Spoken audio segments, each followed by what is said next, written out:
الشیطان اللعین الرجیم بسم اللہ الرحمن الرحیم قال رسول اللہ صلی اللہ علیہ وآلہ وسلم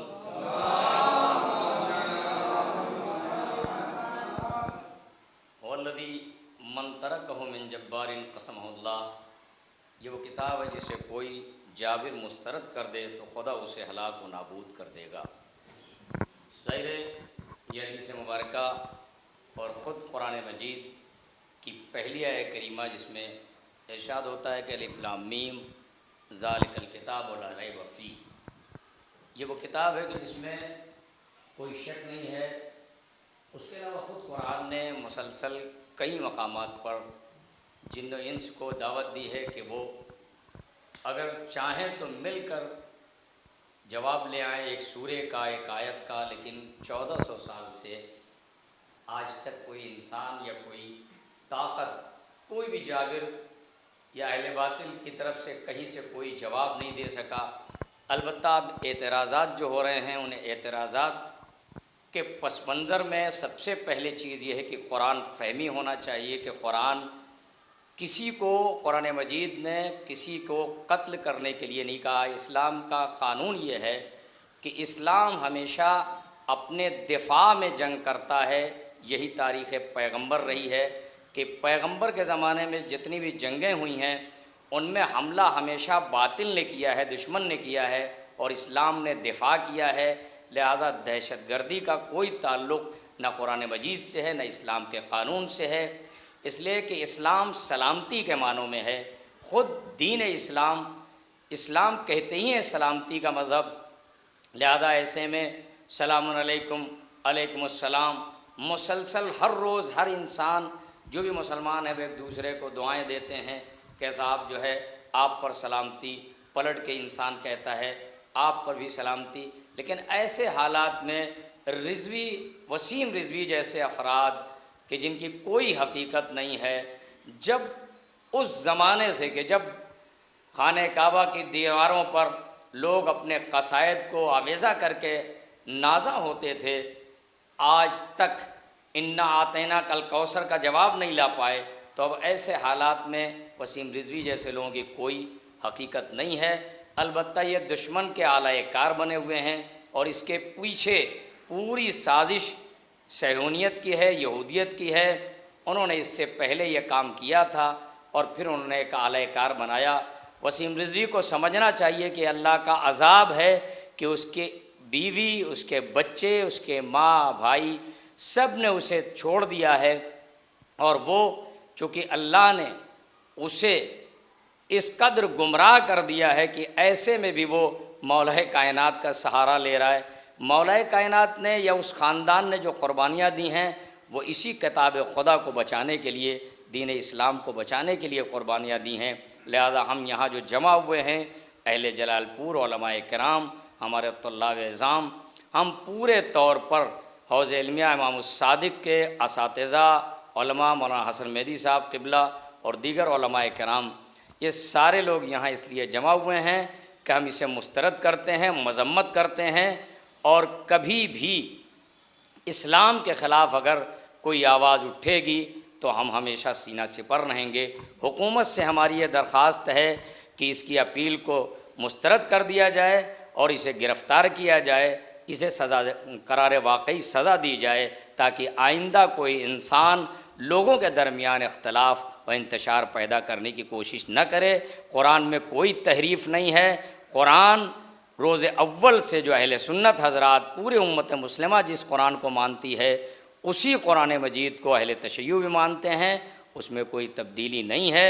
لہذا ہم پورے طور پر اس ظالم کے لیے بد دعا بھی کرتے ہیں اور حکومت سے اپیل بھی کرتے ہیں کہ اسے گرفتار کیا جائے، تاکہ آئندہ کوئی اس طریقے کا جرم نہ کرے اور قوم و ملت میں انتشار کا بانی نہ بنے۔ السلام علیکم ورحمۃ اللہ وبرکاتہ۔ بسم اللہ الرحمن الرحیم۔ الحمد للہ رب العالمین والصلاة والسلام علی سید الانبیاء والمرسلین سیدنا و نبینا مولانا بالقاسم المصطفیٰ محمد۔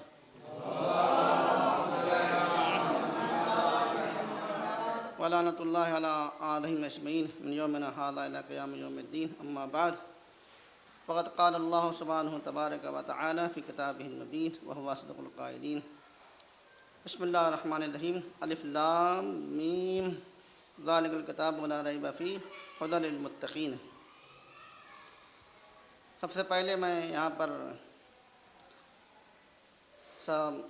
علماء کرام بالخصوص مولانا حسن مدی صاحب کی ملا، مولانا رئیس صاحب کی ملا، مولانا ردیف صاحب، مولانا قرار حسین صاحب اور تمام جو اور نجف کے علماء کرام مولانا اکبر مہدی صاحب، مولانا عثمان صاحب، مولانا شارف صاحب اور مومنین حضرات خدمت میں اور طلاب عزیز خدمت میں، آج کی مناسبت سے کہ ہم جو جمع ہوئے ہیں، جو قرآن کے سلسلے میں کہ 26 آیتیں یا 24 آیتیں جو قرآن مجید سے نکال دینا چاہیے، کیونکہ یہ دہشت گردی یا انوتی کی دلالت کرتی ہے، یہ بالکل غلط ہے۔ قرآن مجید میں جو وسیم رضوی کہنا ہمارے لیے باعث توہین ہے۔ ہم وسیم کو وسیم رضوی کے بجائے وسیم جنونی کہہ سکتے ہیں، کیونکہ اس وقت تو جنون سوار ہوا ہے۔ اس سے پہلے کسی اور چیز پر بولا تھا، آج یہ قرآن کے اوپر بول رہا ہے، تو یہ سارے مسلمانوں کو، یہ پوری دنیا کے مسلمانوں کو اذیت دے رہا ہے۔ اور کیونکہ قرآن مجید کے ایک حرف کو کہا جائے کہ زیر، زبر، پیش یا ایک نقطہ بھی جو ہے قرآن مجید میں اضافہ نہیں ہے۔ قرآن مجید جس طرح نازل ہوا تھا آج وہی ہمارے پاس ہے، اور اس میں سے اس زمانے میں بھی لوگوں نے نکالنے کی کوشش کی اور آج بھی نکالنے کی کوشش کی جا رہی ہے۔ یہ صہیونیت کا بہت بڑا ایک سازش ہے، بلکہ کہا جائے کہ جو 57 آرگنائزیشن ہیں ان کی اس میں ملی جلی سرکار ہے، وہ خود یہ صرف ان کو نمونے اعلی کار بنایا ہے وسیم جنونی کو۔ وسیم رضوی کے بجائے میں یہاں پر وسیم جنونی استعمال کر رہا ہوں، کیونکہ اس کو جنون سوار ہوا ہے۔ اور کس چیز کا؟ کیونکہ اس نے پورے عالم اسلام کو بدنام کیا ہے اور یہ ایک اختلاف پیدا کرنا چاہتا ہے مسلمانوں کے درمیان میں۔ جو مسلمانوں میں جو طبقے ہیں اور ان کے درمیان میں یہ اختلاف پیدا کرنا چاہتا ہے، اس کے اختلاف پیدا کرنے سے اختلاف پیدا نہیں ہو سکتا ہے، چونکہ سب کو معلوم ہو چکا ہے کہ یہ اپنی کسی جانچ کو بچانے کے لیے سارے حربے استعمال کر رہا ہے۔ لیکن ہم سے اپیل بھی کرتے ہیں کہ جس نے ان آیتوں کو، جو 26 آیتیں ہیں جو دہشت گردی پر دلالت کرتی ہیں، اس کو پیش کرے تاکہ ہم سب لوگ اس کا جواب دیں کہ یہ تمہاری قرآن فہمی کیا ہے، تم نے کہاں سے سمجھا ہے کہ رسول کے دور میں یہ آیتیں نازل ہوئی ہیں اور اللہ نے پیغمبر کے اوپر نازل کیا ہے۔ پیغمبر جانتے ہیں کہ اس کا خطاب اصل کیا ہے، تمہیں اس کا خطاب کیسے معلوم ہے؟ کیونکہ جاہد الکفار والمنافقین جو وہاں پہ پیغمبر حکم دیا جا رہا ہے، تو کیا یہ ہر زمانے میں جاہد الکفار والمنافقین صادق آئے گا یا نہیں آئے گا؟ یہ تو امام زمانہ بتائیں گے کہ کب صادق آئے گا، کب صادق نہیں آئے گا، کیونکہ ہمارے وارث قرآن امام زمانہ عجل اللہ تعالیٰ فرجہ الشریف ہیں، اور وہی پردے میں رہ کر کتاب کی وراثت بھی ان کو حاصل ہے، کتاب کی حفاظت بھی کر رہے ہیں۔ تم جدھر سے بھی حملہ کرو گے تمہارے اوپر حملہ ہوگا، کتاب پر حملہ نہیں ہو سکتا ہے۔ لہذا ہم اہل جلال پور اور وسیم جنونی کی ہر طریقے سے مذمت کرتے ہیں اور حکومت سے اپیل کرتے ہیں کہ وہ جلد و جلد اس اپیل کو رد کرے اور اس کو گرفتار کیا جائے۔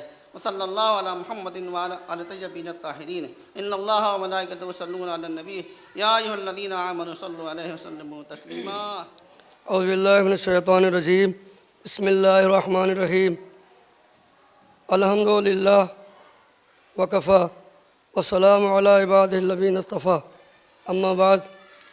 سب سے پہلے یہ کہ قرآن مجید پر مہر یقین ثبت کر کے بھیجا گیا ہے۔ سب سے پہلی آیت یہی ہے سورہ بقرہ کی، ذالک الکتاب لا ریب فیہ۔ اس میں کسی شک و شبہ کی کوئی گنجائش نہیں ہے۔ اور قرآن فہمی کے سلسلے میں یہ کہنا چاہتا ہوں کہ اس کے پہلے بھی حملے ہوئے ہیں۔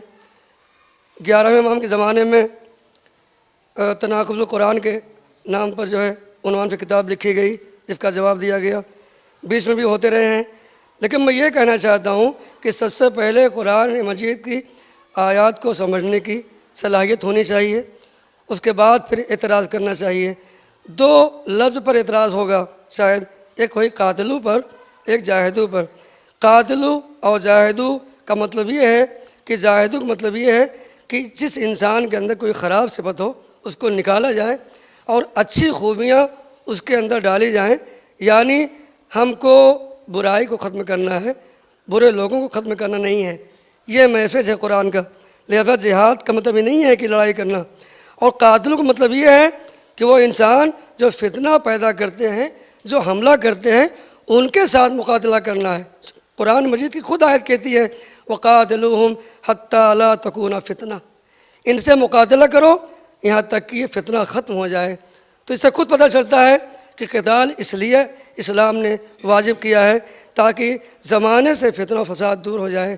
تو بتائیے، یہ قرآن چونکہ انسانیت بچانے کے لیے آیا ہے، فقط اسلام نہیں، انسانیت، لہٰذا انسان کو حملہ کرنے سے پہلے کہ 26 آیت ہے کہ ایک آیت ہے، اس سے مطلب نہیں ہے۔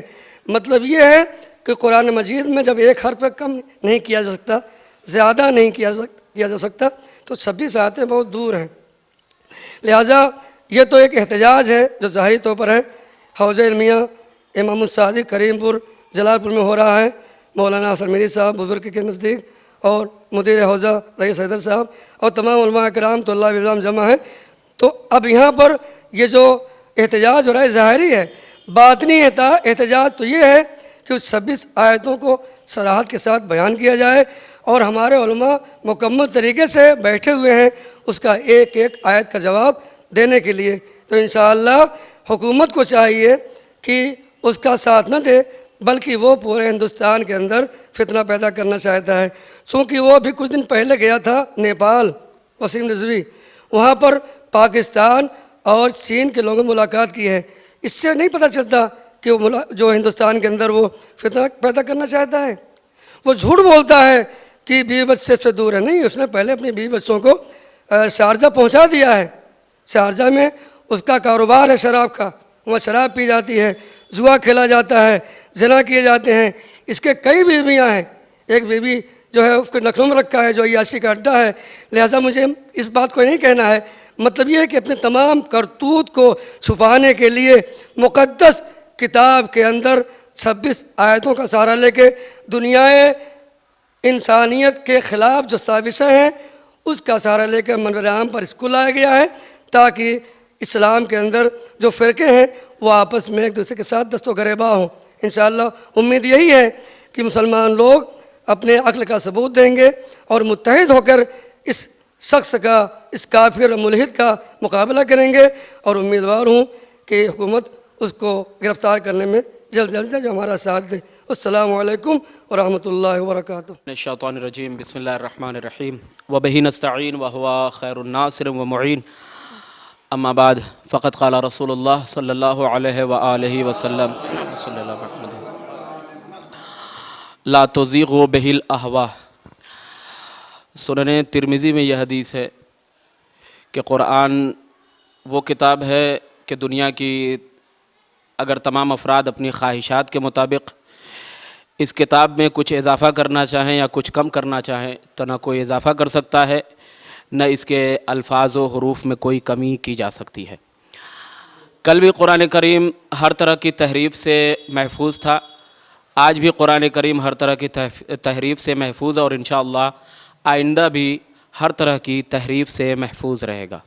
البتہ وہ افراد جو فتنہ و فساد پیدا کرنے کے لیے مسلمانوں کو آپسی انتشار کا شکار بنانے کی کوشش کر رہے ہیں، وہ زمانے اور حوادثات زمانہ کے ساتھ خود مٹتے ہوئے نظر آئیں گے، لیکن قرآن کریم جس طرح کل باقی تھا اسی طرح تا قیام قیامت باقی رہے گا، اور یہاں تک کہ روز قیامت بھی لوگوں کے سامنے آئے گا، پیغمبر اکرم سے شکایت بھی کرے گا کہ کس طرح مسلمانوں نے قرآن کریم کو نظر انداز کیا ہے۔ اب ضروری ہے کہ ہم تمام مسلمانوں کے اوپر، علماء کرام کے اوپر، کہ وسیم رضوی کا جتنا ہو سکے جواب دیا جائے اور قرآن کریم کا دفاع کیا جائے۔ والسلام علیکم ورحمۃ اللہ وبرکاتہ۔ لا حول ولا قوة الا باللہ العلی العظیم۔